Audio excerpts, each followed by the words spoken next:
Ladies and gentlemen, welcome to another bonus edition of Stay Busy with Armon Sadler. It is your host, head honcho, vegan chorizo poppy, founder of BNB, Armon Sadler. We've got another wrestler interview for you with one of the WWE's most exciting acts. He's called the highlight of the night. He's called the one and only. He's a former Intercontinental Champion, a former United States Champion, a former NXT North American Champion, a SmackDown World Cup winner.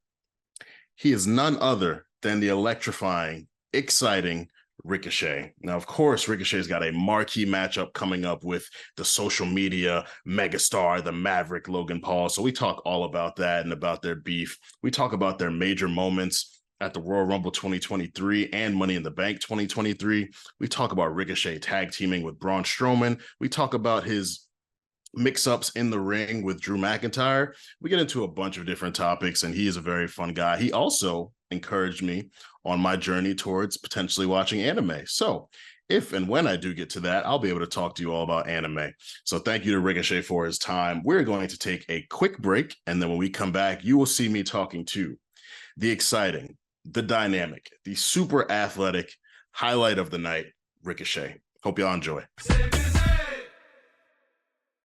All right, so let's get right to it. First of all, how are you, Ricochet? I'm doing great, man. Couldn't be better. I love that. I love to hear that. You've got a very exciting match coming up, a marquee match, what some would describe as an attraction match with Logan Paul. How are you feeling going into this match? I mean, I feel like I am the main attraction every time I'm out there. So, that's what it is. I'm feeling great. I feel good. Any chance I get to smack Logan in the mouth is always makes you feel good. I don't know who wouldn't want that. But, and then not only that, but I feel like, because everyone's been asking about the eyes and the match and how big it is and stuff. And it's like, that's where I thrive. That's where I do my best work. Like when Kobe's in the finals, that's when Kobe does his best work. You know what I mean? That's how I feel. Like Kobe wants to be in the finals. Michael wants to be in the finals. Braun wants to be in the finals. And so this is kind of like my finals right now, Summerslam, other than obviously WrestleMania, like it doesn't really get much bigger than the biggest party of the summer. So to be put in that position, man, I feel good, man. I feel great.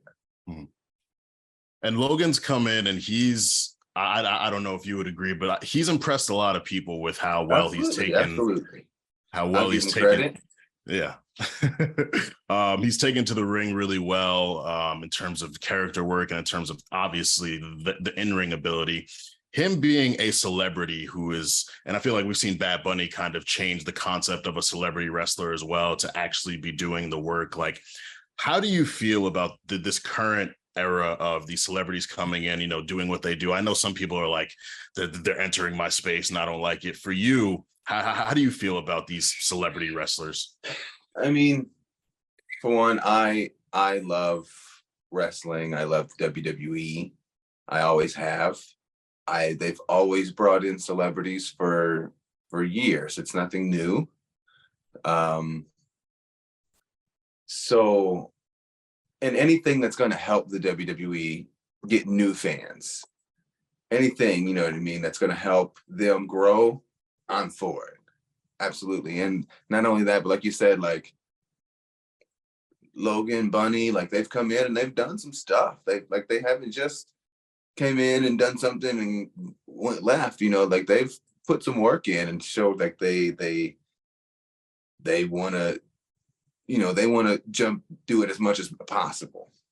And that's really kind of what it is. Like whether he's not been doing it 20 years like a lot of us, but he's been doing other stuff for 20 years to get to where he's at now. Right. So I'm never going to hate on somebody who's doing good. He's doing good in his own way. That's his own thing. Like I hate on him because he's a jerk and he comes around and he acts like a punk and he wants to talk about this and he wants to talk about that. All right, I'm going to slap you in the mouth then. You know what I mean? Mm-hmm. You say you want to fight? Well, at SummerSlam, I'm bringing the fight.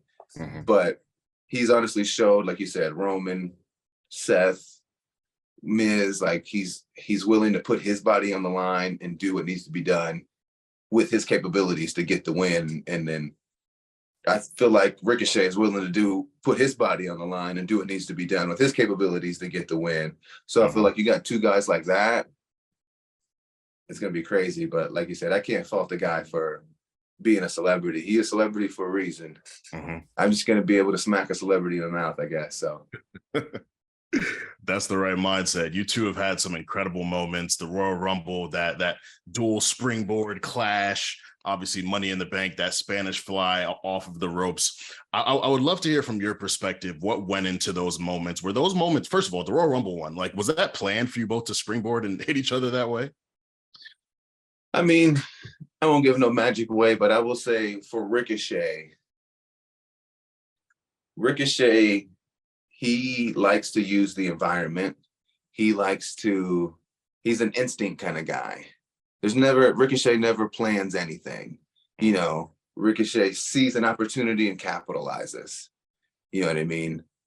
So without giving any magic away, that's what happens. But I will say that specific moment was something that I feel like a lot of us knew was going to be good. Obviously, you never know how well it's going to take to the fan. You know how well the fans are going to take. You know, oh, they're going to like this, but you don't know how much. So you can never guess. But being at the Royal Rumble in that stadium in front of those fans, like we could have never guessed how much they were going to love it. So that's something that I like to feel is the genuine like excitement from them.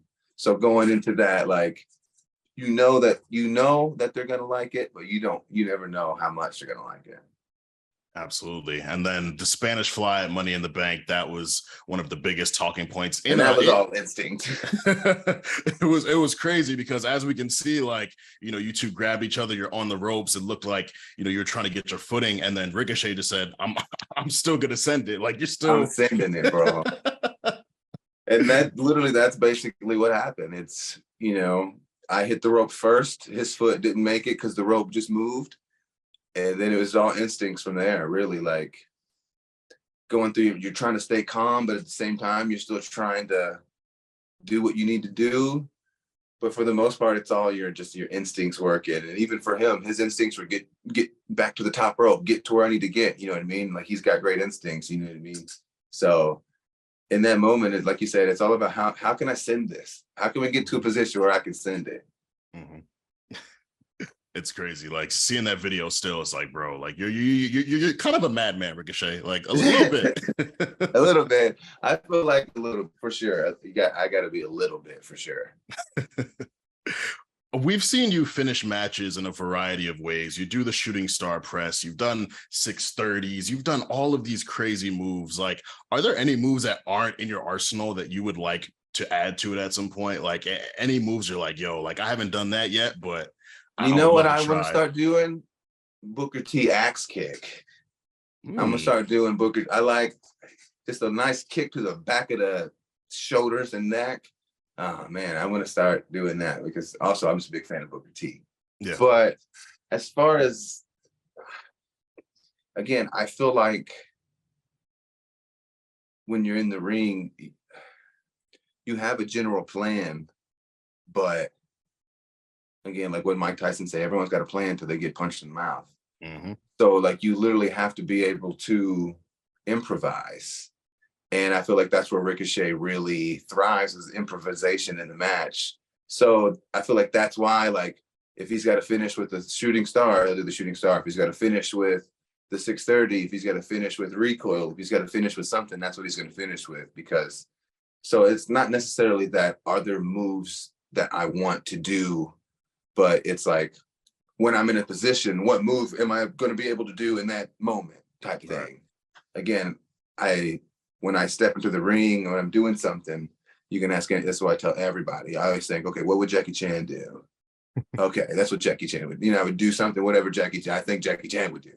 Yeah. You know what I mean? So that's kind of how I go about that. So it's not necessarily what new moves do I want to do, but like what moves are there? So if I'm in a situation, I can do that move.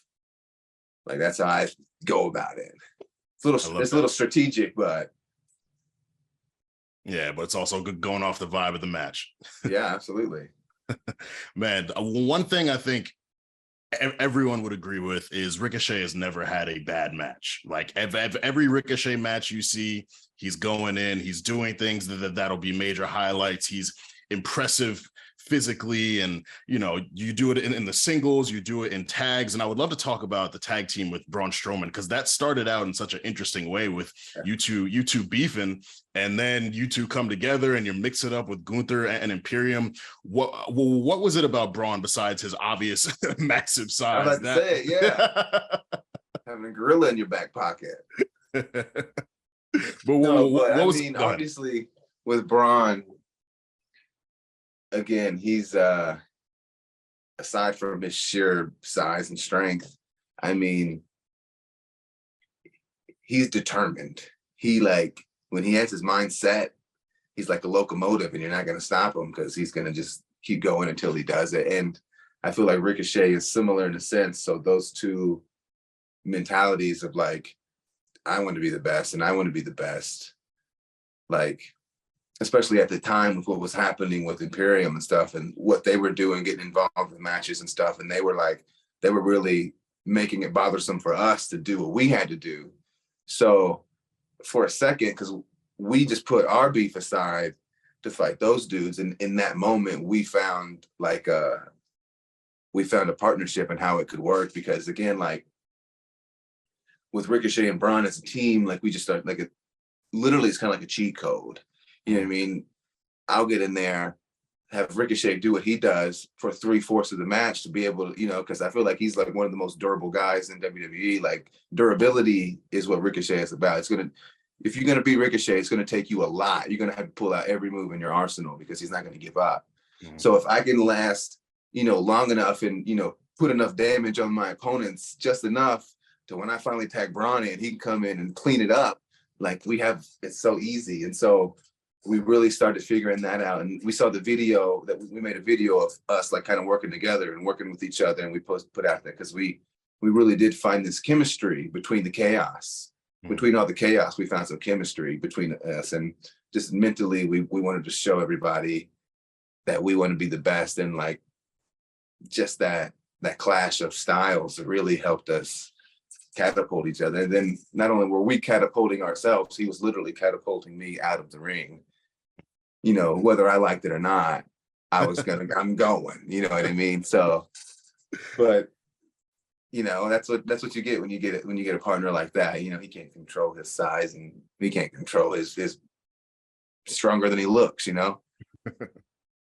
I love that you mentioned wanting to be the best. We've seen that throughout, your career, especially your time on the main roster, and even stepping back to NXT and facing off against Carmelo Hayes. But I think about the match series you had with AJ Styles. I think about the Intercontinental title matches with Gunther. I think about the time that you got a world title shot. Right now, we've got two incredible world champions. Roman Reigns has been reigning for years. Seth Rollins now has the World Heavyweight Championship. He's been defending it night after night, nonstop. Yeah, you're on Raw right now, which has a lot of talent, but in that desire to be the best, like obviously you've got Logan Paul right now ahead of you for SummerSlam, but is Ricochet looking to get back into that world title picture and take on Seth Rollins or Finn Balor if he happens to win? I mean, absolutely. You always got to think about what's next. And especially for me, after Logan,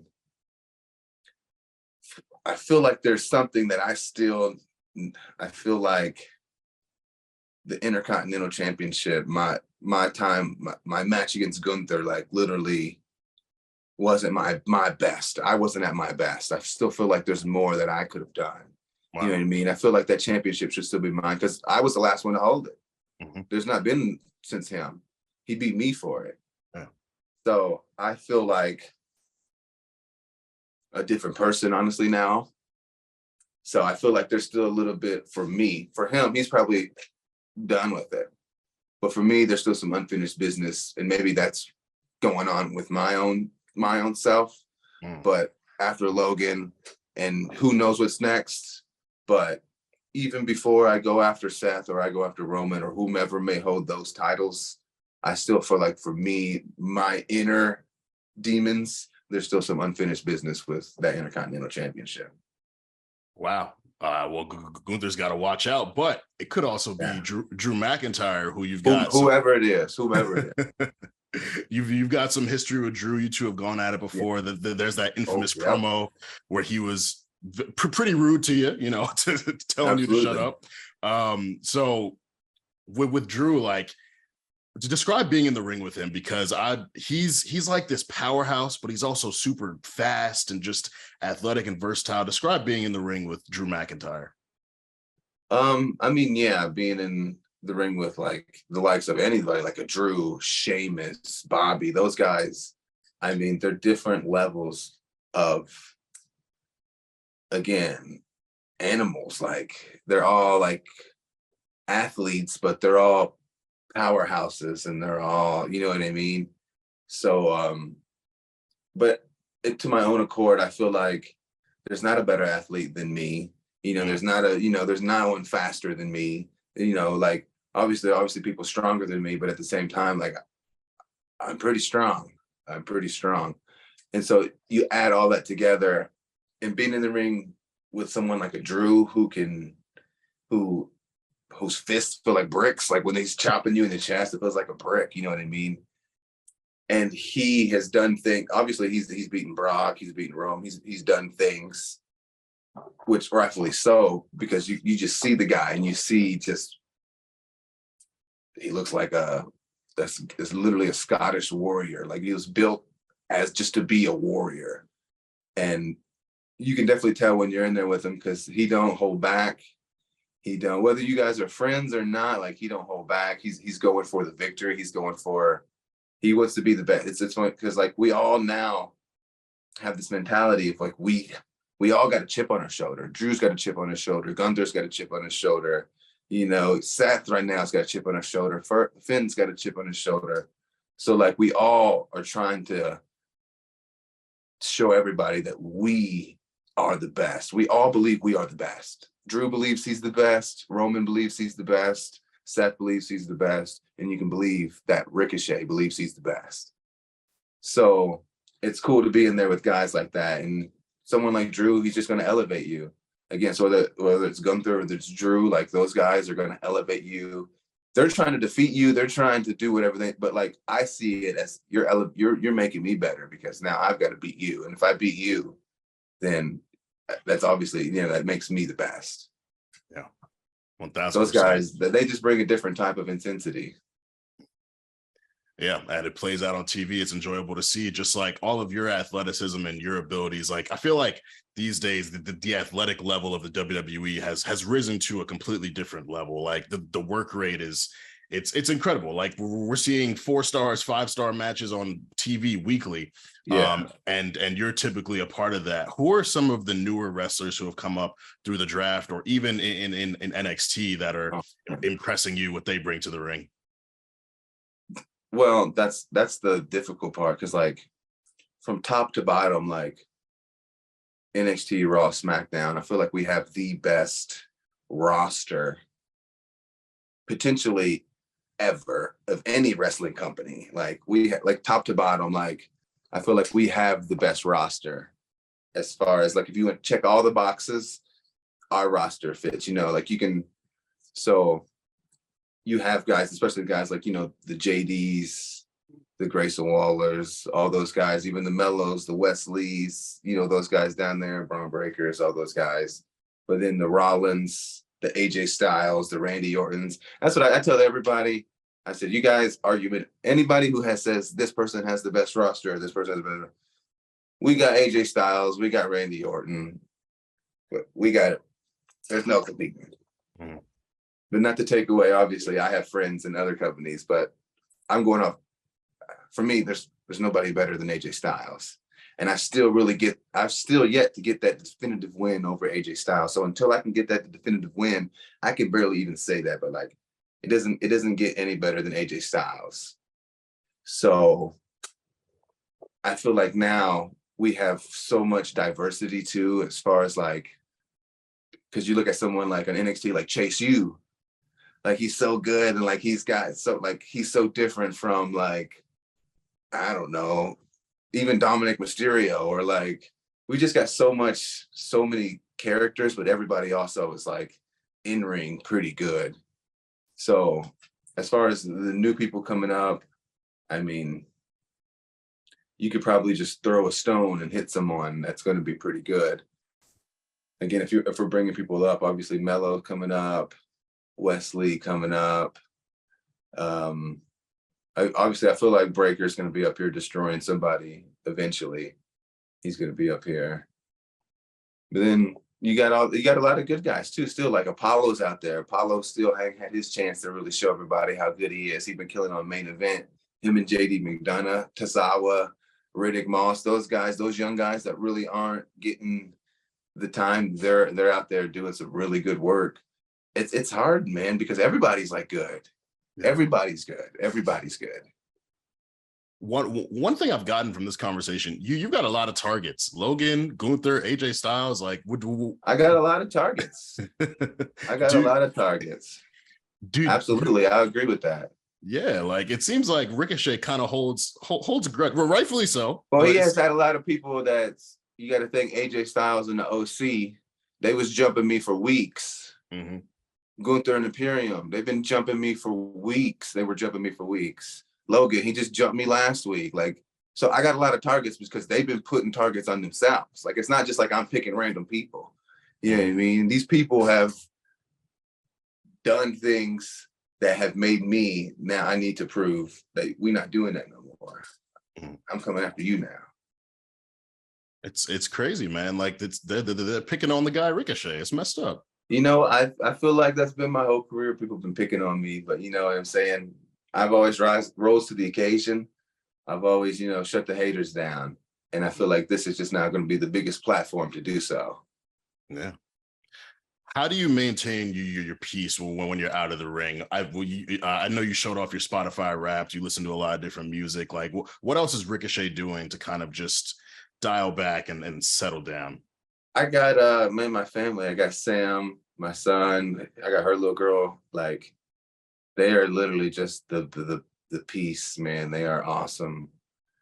From the little things to the big things, every day is something new. And when I'm at home, I get a chance to unwind. Obviously I still go to the gym. I do boxing almost every day. I work out every day. That helps a lot. But having that family around you, man, it really brings a new sense of, like, I don't know, like, not pride, but a sense of, like, you want to continue to, like, be an inspiration for them. That's sense of pride, I guess, seriously, to do it. So when you're home, they're kind of my peace.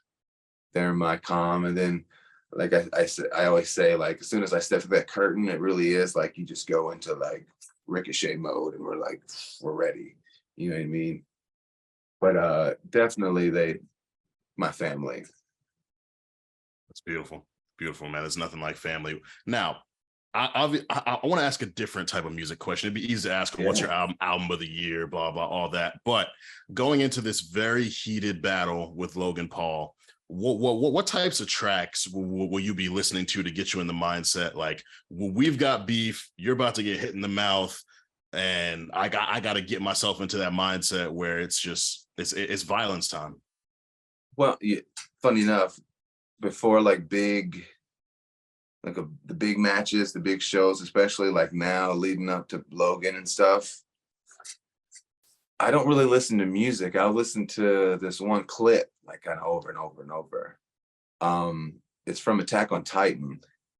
There's a character called Commander Erwin who's doing like a speech to his soldiers because they're basically about to go ride into death. Like, there's the enemy's got them cornered. Literally hell and rainstorms of rocks and stuff are falling down on them. Like, there's nowhere to go. Either they stay there and then they, meet their end, or they ride out in the battle and they go out in a blaze of glory. It's either one or two options for them right now. So he does a speech about, like, we're not gonna buckle or kneel when you face with adversity and the cruelties of this world, we're going to ride forward. We're going to rage. You know what I mean? We're going to push forward. So even now, I'm kind of getting goosebumps thinking about this speech, because when I hear the speech, I get goosebumps and I'm like, let's go. So that's what I listen to. I kind of listen to that kind of on repeat. It's only like 1.5 minutes long. So I listen to it on repeat over and over. And then that kind of gets me in this, the mindset of like, we're going into war now. We going prepare. But yeah, that's what I listen to before like big events like this. I'll have to check that clip out. You have to send it to me, because I'm not too tapped into anime. I've got a lot of friends who are, but I've been wanting to get into it. So honestly, actually, if you could suggest me the right anime to kind of start my anime journey, what show program would you suggest? I mean, it depends on you. What do you like? Do you kind of like violence? Do you kind of like comedy? Do you like a journey? Do you like an adventure? Do you like martial arts? You know what I mean? What do you like? I'd go with either comedy or like a journey. I mean, I would go One Piece, because One Piece is a huge journey and it's so funny. It's so funny. But I mean, there's a lot that has a journey, but I mean, obviously there's a lot of episodes of One Piece, so you have to understand that. And you have to understand this isn't a sprint where I got to get through all these episodes. This is an adventure that I'm about to take, and I'm about to enjoy this adventure. You know what I mean? But there's a lot, obviously, like My Hero Academia is fun, Naruto's fun. Those are some easy ones. But Attack on Titan, it's kind of gruesome. It's kind of like, it's very adult, mature, because they're just like, there's a lot of like violence. Right. But that one speech, it gets me hype every single time. He's like my favorite character of the show. And I don't think he's anybody else's favorite character, but he's my favorite character of the show. And that makes sense with you being the one and only. Like you're gonna go off the beaten path and have a favorite who no one else is, because there's no one like Ricochet. That's right. No one like me. Well, thank you for your suggestions. Thank you for your time. Thank you for the entertainment that you provide on a weekly basis in the ring. Best of luck on the match with Logan Paul. I've seen how intense you've gotten on the mic. He's really gotten under your skin. So I'm looking forward to seeing you two mix it up. And of course, congrats on all your success and much continued success in the future. I appreciate it, man. Thank you so much. Thank you for having me on. Hopefully sometime again in the future, we can do this again. Maybe I'll have some championship gold around my waist or over my shoulder next time. Hey, that'll be amazing. I'm down for it. Awesome, man. Thank you so much. Thank you. Have a good one. Baby girl, how you feeling? I've been out in the world staying busy, taking time, getting right if you miss me. I've been out in the world staying busy. Mondays 9 a.m. Mondays 9 a.m. Party with the gang. Every week tell a friend. Busy over everything. Busy boys, gotta call now. Ain't you heard? Got the vibes. We put you on. Got the slides. I'm the SARS. Running dog. No, we hold it down. Baby girl, how you feeling? I've been out in the world staying busy, taking time, getting right if you miss me. I've been out in the world staying busy.